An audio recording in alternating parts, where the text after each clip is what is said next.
Welcome friends, welcome to my channel Chatpatu Kathiyawad. વિડીયોની શરૂઆત કરીએ એ પહેલાં સૌને હેપી મકર સંક્રાંતિ અને વાસી ઉત્તરાયણમાં પણ એક રેસીપી આપણે લઈને આવ્યા છીએ જેનું નામ છે સિંગદાણાની ચીક્કી. બહાર બજારમાં મળે એવી જ સિંગદાણાની ચીક્કી આપણે બનાવીશું. તમે જોઈ શકો છો મિત્રો, એકદમ સરસ એવી પરફેક્ટ બહાર મળે એવી જ અને એકદમ તરત જ છૂટી પડી જાય છે, બિલકુલ પણ જરાય નીચે ચોંટી નથી અને એકદમ પરફેક્ટ રીતે છૂટી પડી ગઈ છે અને ખડખડ અવાજ આવી રહ્યો છે. પ્લેટમાં આપણે ભરીએ છીએ તો આ સિંગદાણાની ચીક્કી આપણે બનાવવા માટે થઈને પહેલાં સિંગદાણાને આપણે આ રીતે શેકી લેવાના છે. મેં અહીંયા એકદમ મોટો દાણો જે સિંગનો આવે છે એ લીધેલો છે. તમારી પાસે જે સિંગદાણા હોય એમાંથી તમે સિંગદાણાની ચીક્કી જે છે એ બનાવી શકો છો. તો અહીંયા સિંગદાણાને આપણે એકદમ સાવ ધીમી ફ્લેમમાં જ શેકવાના છે, જેને કારણે એ સિંગદાણા ઉપર બિલકુલ પણ દાજ ન પડે અને એકદમ વ્હાઈટ દેખાય. સિંગદાણાને જ્યારે શેકીએ છીએ ત્યારે આ રીતે દાણો ચેક કરી લેવાનો છે. તો મેં અહીંયા સિંગદાણાને સરસ રીતે શેકી લીધેલા છે. તો ધીમા ગેસની ફ્લેમ ઉપર જ્યારે સિંગદાણા શેકાઈ જાય ત્યારે આ રીતે ચેક કરી લેવાનું છે. તો આ રીતે જો એક એક દાણો આવી રીતે ફોલીને જોઈ રહી છું, તેનું ફોતરા છે આરામથી ઉખડી રહ્યા છે. તો અહીંયા આપણે ગેસ બંધ કરી દેવાનો અને બંધ ગેસની ફ્લેમ ઉપર થોડી વાર રાખ્યા બાદ આપણે આ રીતે છે એના ફોતરા છે એ દૂર કરી લેવાના છે. કારણ કે આ સમયે છે સિંગદાણા ગરમ પણ હોય છે અને જો તમારી પાસે સમય હોય તો તમે એને થોડીવાર માટે થઈને કઢાઈમાં ઠંડા થવા દેશો તો પણ ચાલશે. જો તમે જોઈ શકો છો સિંગદાણા ઉપર બિલકુલ પણ દાજ પડી નથી અને એકદમ સરસ એવા સિંગદાણાના ફોતરા છે એ આ રીતે ડટ્ટાની મદદથી છૂટા પડી ગયા છે. અને આ રીતે જો આપણે કરીશું તો સિંગદાણાના ફોતરા છે ઝડપથી આ રીતે પડી જાય છે એના ફોતરા. અને જો થોડા ઘણા પણ લાગે કે હજી પણ ફોતરા દેખાઈ રહ્યા છે ચોંટેલા, તો આ રીતે બે હાથની મદદથી પણ તમે વીણીને એના ફોતરા દૂર કરી શકો છો. તો એકદમ સરસ રીતે સિંગદાણા શેકાઈ ગયા છે અને આ રીતે ઝાટકી થાળીમાં તમે એના ફોતરા દૂર કરી શકો છો. આ સિવાય સિંગદાણાના ફોતરા બીજી કઈ રીતે આસાનીથી દૂર કરી શકાય એની રેસીપી જોવા માટે થઈને ચેનલ પેજ પર જઈને માવા ચીક્કીની રેસીપી તમે જરૂરથી જોજો મિત્રો. એમાં બીજી અલગ જ રીતથી સિંગદાણાના ફોતરા કેવી રીતે દૂર કરી શકાય એ એમાં બતાવેલા છે. એની રેસીપીની લિંક છે ડિસ્ક્રિપ્શન બોક્સમાં આપેલી હશે અથવા તો ઉપર આઈ બટનમાં પણ એ રેસીપીની લિંક છે તમને આપેલી હશે. તો અહીંયા આપણે સિંગદાણાના ફોતરા દૂર કરી અને આપણે એક વાટકો ભરીને સિંગદાણા શેકેલા લઈ લીધેલા છે. હવે એનું માપ આપણે જોઈએ તો એક વાટકી સિંગદાણાની સામે એક વાટકી આપણે ગોળ લેવાનો છે. તો આ રીતે જો માપ સેટ કરીશું તો પરફેક્ટ રીતે તમારી સિંગદાણાની ચીક્કી છે જરૂરથી બનશે.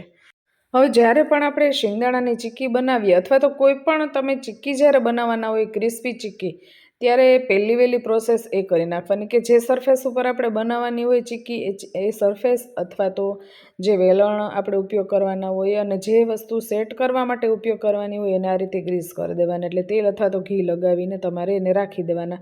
જો અહીંયા જે ડટ્ટો આવે છે એ, ત્યારબાદ વેલણ અને અહીંયા હું ઊભા રસોડા ઉપર જ જ્યારે છે ત્યારે ચીક્કી આ રીતે સેટ કરતી હોઉં છું.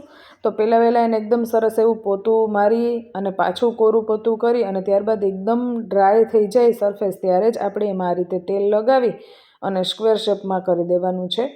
તો જ્યારે પણ આપણે પાથરીએ ચીક્કી ત્યારે એકદમ સરળતાથી છે છૂટી પડી જાય.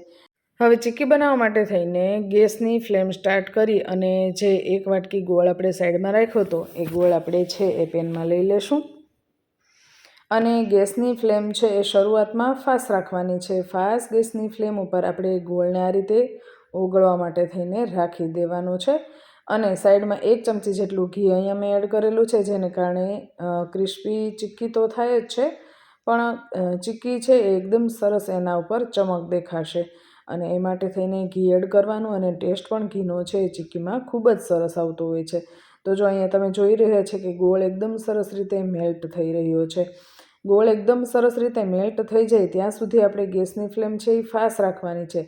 પણ જ્યારે પણ આપણે ચીક્કી બનાવતા હોઈએ છીએ ત્યારે એ વાતનું ખાસ ધ્યાન રાખવાનું કે ફાસ્ટ ગેસની ફ્લેમ ઉપર ગોળની પાય છે એ બિલકુલ નહીં કરવાની. કારણ કે જ્યારે ગોળ ઓગળી જાય ત્યારબાદ જ આપણે ગેસની ફ્લેમ છે એ સાવ ધીમી કરી દેવાની છે અને ધીમા ગેસની ફ્લેમ ઉપર જે છે એ ચીક્કીનો જે આ ગોળ છે એની પાય છે એ પ્રમાણે ધીમા ગેસની ફ્લેમ ઉપર જ થવા દેવાની. કારણ કે ફાસ્ટ ગેસની ફ્લેમ ઉપર કરીશું આપણે તો ગોળ છે એકદમ બળી જવાનો ટેસ્ટ આવશે અને તમારી જે પાય છે ગોળની છે એ પણ બરાબર નહીં થાય. અને એ જે છે એની ચાસણી એનો જે તાર બનવો જોઈએ એ તાર બનતો દેખાશે. અહીંયા આપણે એ રીતનું બનાવવાનું છે કે એમાં બિલકુલ પણ તાર ન થાય અને એકદમ ક્રિસ્પી આપણી ચીક્કી રેડી થાય એ રીતે આપણે અહીંયા ગોળને આપણે તૈયાર કરવાનું છે, એટલે કે એની જે પાય છે એ રીતની તૈયાર કરવાની છે. તો અહીંયા આપણે જોઈ શકીએ છીએ ચીક્કી બનાવવા માટેનો સ્પેશિયલ જે વ્હાઈટ ગોળ આવે એ લીધેલો છે, કારણ કે અહીંયા આ ગોળની જ્યારે ચીક્કી આપણે બનાવીએ છીએ ત્યારે ગોળ એડ કરીએ છીએ ત્યારે તો વ્હાઈટ જ લાગે છે, પણ જ્યારે પણ એની પાય થઈ જશે એટલે એકદમ સરસ એવો બ્રાઉન કલર એનો થઈ જશે, એટલે પરફેક્ટલી આપણે ખબર જ પડી જાય છે કે એની પાય સરસ રીતે થઈ ગઈ છે. જો આ કાચો ગોળ છે હજુ પણ દેખીતો જ લાગે છે, કારણ કે પાણીમાં એડ કરીએ છીએ ત્યાં જ આપણે ખ્યાલ આવી જાય છે. એ પણ કઈ રીતે ખ્યાલ આવે છે, જો હાથેથી પણ હું તમને આ રીતે લઈને બતાવું. જ્યારે પણ આપણે ગોળ લઈએ છીએ ને ત્યારે જો એકદમ લાળ બને છે, એની એકદમ ચીકણો ચીકણો આ રીતનો થઈ જાય છે. જોજો તમે આગળ એક રીતે બતાવું તમને. જો આ રીતે તો હજી ઢીલો ગોળ છે, એટલે હજી પણ આપણી ગોળની પાય છે એ થઈ નથી, અને આમ પણ વ્હાઈટ પણ દેખાઈ રહ્યો છે. તો આપણે એકદમ બ્રાઉન થાય ત્યાં લગી અને ધીમા ગેસની ફ્લેમ ઉપર શેકાવા દેવાનો. જો એકદમ પરફેક્ટ રીતે આપણી જે છે એ ગોળની પાય થઈ ગઈ છે, અને આ રીતે તમને બતાવીશ. જ્યારે પણ આ રીતે ગોળ આપણે લઈએ ત્યારે એને પહેલાં તો ગોળી વાળી લેવાની, અને આ રીતે ખખડે છે કે નહીં એ રીતે જોવાનું. જો એકદમ સરસ એવો ખખડી રહી છે એટલે સમજી જવાનું છે કે આપણે ગોળની પાય સરસ રીતે થઈ ગઈ છે. કાંકરા જેવો અવાજ આવવા માંડે એટલે સમજી જવાનું ગોળની પાય થઈ ગઈ છે, અને ગેસની ફ્લેમ સાવ ધીમી જ રાખવાની. હવે અહીંયા આપણે બ્રાઉન ગોળ થઈ જાય છે, ગોળની પાય સરસ થઈ જાય એટલે એના ઉપર ચપટી છે એ ખારો એડ કરી દેવાનો છે, અને ખારો એડ કર્યા બાદ આપણે એની અંદર સૂંઠનો પાવડર થોડો એવો એડ કરી દઈશું. એને લીધેનો ટેસ્ટ છે ખૂબ જ સરસ આવે છે. અને ત્યારબાદ આપણે એની અંદર શિંગદાણા એડ કરી દઈશું. મિત્રો હજી પણ રેસીપી બાકી છે એટલે રેસીપીમાં લાસ્ટ સુધી જોડાયેલા રહેજો, અને એની અંદર થોડો એવો એલચીનો ભૂકો એડ કરી દેજો મિત્રો. ત્યારે ચીક્કીનો ટેસ્ટ છે એકદમ સરસ આવે છે. તમે જરૂરથી ટ્રાય કરજો, અને ટ્રાય કરીને મને જરૂરથી કહેજો કે આ રીતના મસાલા એડ કરી અને ચીક્કી જે છે એ તમે ક્યારેય બનાવી છે કે નહીં, અને બનાવી હોય તો તમે ચીક્કીમાં બીજું શું શું એડ કરો છો એ પણ મને કમેન્ટ કરીને જરૂરથી કહેજો મિત્રો. હવે બધી સામગ્રી સરસ રીતે આપણે મિક્સ કરી દેવાની છે, અને ગોળ અને સિંગદાણા એને પણ આપણે સરસ રીતે મિક્સ કરી દેવાના છે. અહીંયા મેં સિંગદાણા અડધો અડધો જે ફાડો થાય છે એ રીતે જ મેં બનાવીને એડ કરેલા છે. તમારે અહીંયા ભૂકો કરીને પણ એડ કરવું હોય તો પણ રાખી શકો છો, અધકચરો ભૂકો કરીને પણ તમે રાખી શકો છો. અને આ રીતે ગોળની પાય કરીને તમે તલની ચીક્કી, ટોપરાની ચીક્કી, ડ્રાય ફ્રૂટ ચીક્કી, જે તમને ફાવે એ રીતની ચીક્કી તમે અહીંયા બનાવી શકો છો.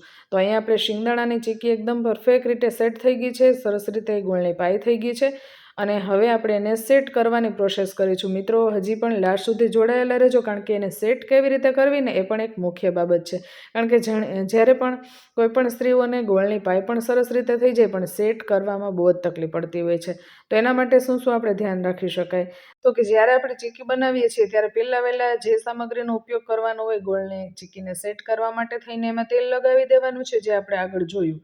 અને આ રીતે જ્યારે પણ આપણે ગોળની પાય થઈ ગયા બાદ સિંગદાણા અને ગોળનું જે મિશ્રણ આપણે એડ કરીએ છીએ ત્યારે આ રીતે સેટ કરતી વખતે આ રીતે હલાવતું ચલાવતું જવાનું, જેને કારણે ગોળ છે નીચે બિલકુલ પણ ચોટે નહીં એની ખાતરી કરતી જ રહેવાની.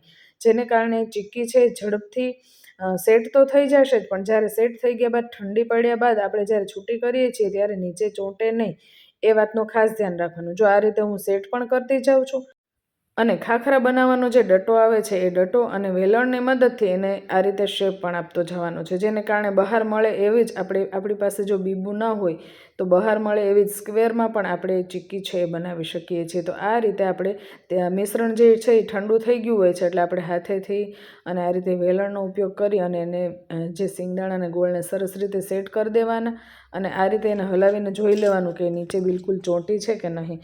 હવે જ્યારે એ ગરમ હોય ત્યારે જ આપણે એમાં આ રીતનું જે છે એ કાપા પાડી દેવાના મિત્રો, નહીંતર જે છે એ ઠંડુ પડી જશે તો આ રીતના કાપા નહીં પડે. તો પિઝા કટરની મદદથી જ એકદમ સરળતાથી આ રીતે કાપા કરી શકાય છે. તો એ રીતે હું એને સ્ક્વેર શેપમાં જે છે એ કટ કરી લેવાની છું. આ રીતે કટ કર્યા બાદ એને 5થી 10 મિનિટ લગી તમારે એને ઠંડુ પડવા દેવાનું, અને ત્યારબાદ તમે એને ઉખેડીને જોશો તો બિલકુલ પણ ચીક્કી છે બિલકુલ ચોટી નહીં હોય. મિત્રો આ રેસીપી તમને કેવી લાગી છે કમેન્ટ સેક્શનમાં કમેન્ટ કરી અને જરૂરથી કહેજો, અને રેસીપી ગમે તો એક લાઇક કરી અને આપણા ફ્રેન્ડ સર્કલ્સ ફેમિલી ગ્રુપ્સમાં શેર પણ જરૂરથી કરી દેજો મિત્રો. તો આપણે જોઈ શકીએ છીએ સિંગદાણાની ચીક્કી છે એકદમ સરસ રીતે ઠંડી પડી ગઈ છે. તો હવે આપણે આ રીતે તવીથાની મદદથી ચેક કરીને જોઈ લઈએ કે બિલકુલ પણ નીચે ચોંટી છે કે નહીં. અને એકે એક જે ચીક્કી આ રીતની જો તમે જો બહાર મળે એવી જ એકદમ સરસ એવી પરફેક્ટ રીતે સેટ થઈ ગઈ છે ચીક્કી. તો બધી ચીક્કી છે એ સરસ રીતે છૂટી પડે છે કે નહીં એ આપણે ચેક કરી લેવાનું છે. જો એકદમ મસ્ત એવી ચીક્કી આપણી રેડી થઈ ગઈ છે મિત્રો, બહાર મળે એવી જ. તો અહીંયા આપણે ચીક્કીને આપણે આ રીતે નીકાળીને જોઈ લઈએ તો એકદમ ખડખડ ખડખડ અવાજ આવી રહ્યો છે અને બધી ચીક્કી સરસ રીતે છૂટી પડી રહી છે. જો છે એકદમ મસ્ત રીતે પરફેક્ટ રીતે છૂટી થઈ ગઈ છે. જો નીચે બિલકુલ પણ ચોટી નથી. એક એક તવીથાથી બધા જ લેયર હું છૂટા પાડી રહી છું. જો એક એક લેયર સરસ રીતે છૂટા પડી રહ્યા છે અને એકદમ સરસ રીતે પરફેક્ટ રીતે આપણી ચીક્કી છે એકદમ છૂટી પડી ગઈ છે. જો પરફેક્ટ ચીક્કીનો ઢગલો રેડી થઈ ગયો છે અને આ રીતે મને જે ખખડવાનો અવાજ આવી રહ્યો છે તો પ્લેટમાં એને આ રીતે ફેંકવાની પણ એકદમ સરસ મજા આવી રહી છે. બહાર બજારમાં મળે એવી સરસ એવી સિંગદાણાની ચીક્કી રેડી થઈ ગઈ છે મિત્રો. તમે આ રીતે કઈ ચીક્કી બનાવો છો એ મને કમેન્ટ સેક્શનમાં કમેન્ટ કરીને જરૂરથી કહેજો મિત્રો. અને રેસીપી ગમે તો એક લાઇક જરૂરથી આપી દેજો. ચેનલ પર નવા હોય તો સબસ્ક્રાઈબ જરૂરથી કરી દેજો અને સબસ્ક્રાઈબ કરી બેલ આઇકન દબાવી ઓલ જરૂરથી દબાવી દેજો, જેને કારણે નવા વિડીયોઝના નોટિફિકેશન છે મિત્રો આપ સુધી મળતા રહે. તો અહીંયા આપણી પરફેક્ટ એવી સિંગદાણાની ચીક્કી છે એ રેડી થઈ ગઈ છે મિત્રો. અને આ રીતે આપણે ચીક્કીને છે સર્વ કરીશું. અને હાથમાં એક ચીક્કી તમને જરૂરથી હું લઈને બતાવીશ કે ક્રિસ્પી થઈ છે કે નહીં. તો આપણે તોડતા જ ખ્યાલ આવે છે કે એકદમ સરસ એવી ચીક્કી આપણી પરફેક્ટ રીતે ક્રિસ્પી થઈ ગઈ છે. તો ફરીવાર નવી રેસિપીસ તમારા સુધી લઈને આવી, ત્યાં સુધી જય સોમનાથ, જય માતાજી મિત્રો.